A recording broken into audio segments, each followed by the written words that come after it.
The chateau was built in the late 17th century by the same architect that built Versailles, the king's architect, who was named Jules Hardouin Mansart, and he built it over a period of 5 years, at the same time that Versailles was being constructed.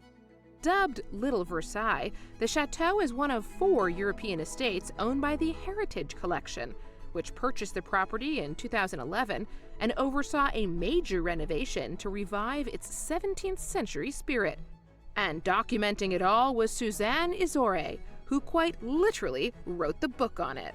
The interior design was conceived by Jacques Garcia. He's been involved in major restorations at Versailles and the Louvre, and what he's really specialized in is not creating a historical setting as it was at the time when it was built, but creating a feeling.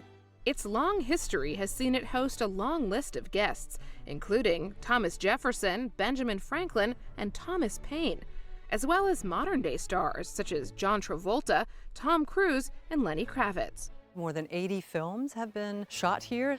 Starting back in the 60s, there was a film with Audrey Hepburn.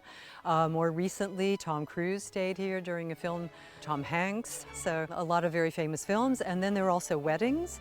A week stay costs almost $270,000, a price tag that doesn't seem to deter the rich and famous. There's quite a waiting list because there's not much availability, but there are people who want to come and spend a month in this wonderful countryside and being near Paris, but not in the center of Paris, and feeling like they're living this wonderful life of the 18th century with all its modern comforts. So, let's head inside. When visitors arrive from this incredibly austere neoclassical facade, we go forward into this elliptical hall, which was totally unexpected for something so austere from the outside. From the elliptical stair hall, we enter into this amazing octagonal salon that was built specifically to take advantage of the vistas of the gardens behind. One of the selling points of the chateau is its sense of history, but here it's yesteryear for the 21st century. You might not believe this, but right under my feet is a marvel of hydraulic engineering. It is a 15-ton block of stone which descends to reveal the chateau's swimming pool. It's always been a house that had an artistic past.